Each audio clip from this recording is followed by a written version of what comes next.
بسم اللہ الرحمن الرحیم۔ السلام علیکم۔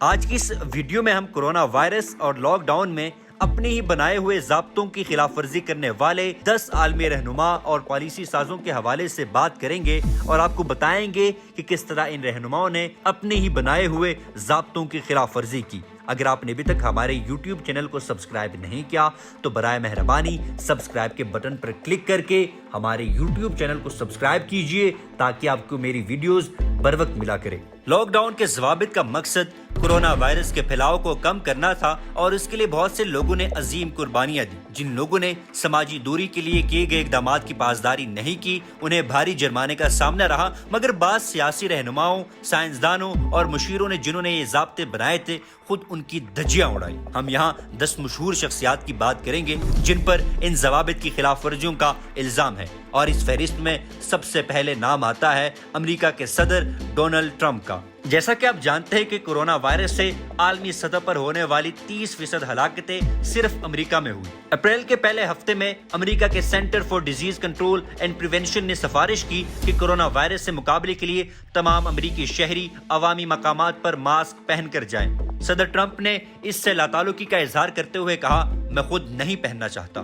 انہوں نے کہا کہ وہ ایوان صدر میں خود کو ماسک پہن کر عالمی رہنماؤں کا خیر مقدم کرتے نہیں دیکھ سکتے، مگر بعض ریاستوں مثلاً مشیگن نے عوامی مقامات پر ماسک کو لازمی قرار دیا۔ 21 مئی کو صدر وہاں ایک فورڈ پلانٹ دیکھنے گئے جسے وینٹیلیٹرز بنانے کی فیکٹری میں بدل دیا گیا تھا۔ پلانٹ کے حکام نے جو انہیں معائنہ کروا رہے تھے ماسک پہنے ہوئے تھے، مگر صدر ٹرمپ نے صاف انکار کر دیا تھا۔ رپورٹرز کے بار بار پوچھنے پر ان کا جواب تھا کہ انہوں نے کیمرے کی آنکھ بچا کر ایک ماسک پہنا تھا۔ انہوں نے کہا، میں نہیں چاہتا کہ پریس مجھے ماسک پہنے دیکھ کر خوش ہو، اور انہوں نے مزید کہا کہ میں ماسک پہن کر زیادہ اچھا لگتا ہوں۔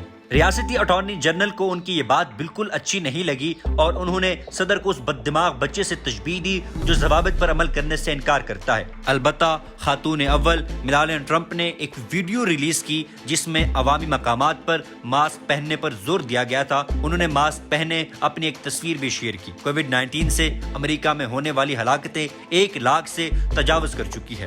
ٹرمپ کے بعد دوسرا نمبر آتا ہے روسی صدر ولادیمیر پوٹن کا۔ روسی صدر نے عوام کے سامنے خود کو ایک باعمل شخصیت کے طور پر پیش کرنے پر خاصا کام کیا ہے۔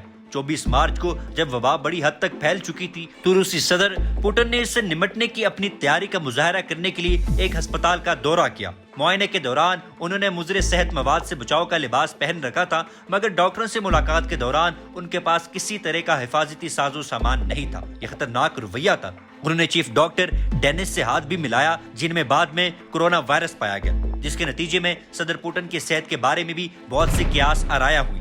اس کے بعد سے وہ عوام سے دور رہنے لگے اور اپنی رہائش گاہ سے ہی اجلاسوں میں شریک ہوتے ہیں۔ البتہ مئی میں وہ 2 مواقع پر نظر آئے جس میں سے ایک جنگ عظیم دوئم کی یاد بنانے کی تقریب تھی۔ روس میں اب تک 4,31,715 افراد کورونا سے متاثر ہو چکے ہیں، جبکہ ہلاکتوں کی تعداد 5,200 سے بھی زائد ہے۔ روسی صدر کے بعد سر فہرست ہے اسرائیلی وزیر اعظم بنجامن نیتن یاہو۔ اسرائیلی وزیر اعظم بنجامن نیتن یاہو کو اس وقت سخت تنقید کا سامنا کرنا پڑا جب انہوں نے یہودی عید یا پاس اوور کے موقع پر اپنے بالغ بچوں کی دعوت کی، حالانکہ چند روز قبل انہوں نے دوسروں کو ایسا کرنے سے منع کیا تھا۔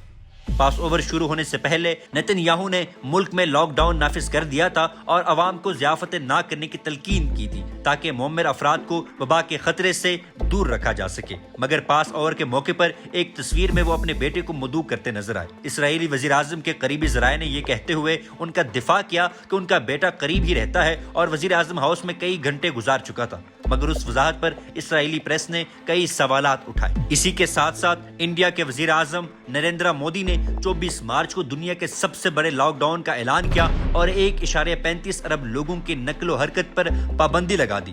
عبادت گاہیں بند کر دی گئی۔ اپنے گھروں سے دور دوسرے شہروں میں کام کرتے لاکھوں مزدور اس سے متاثر ہوئے اور بہت سے لوگوں کو گھروں تک پہنچنے کے لیے سینکڑوں کلومیٹر تک پیدل چلنا پڑا، جن میں سے کئی سو رستے میں دم توڑ گئے۔ مگر مشہور انڈین سیاستدان یوگی آدتیہ نے پہلے ہی روز لاک ڈاؤن کی خلاف ورزی کر ڈالی۔ اتر پردیش کے وزیر اعلیٰ نے ایودھیا میں متنازع مندر کی تعمیر سے متعلق ایک مذہبی تقریب میں اپنی شرکت کی تصویر پوسٹ کی۔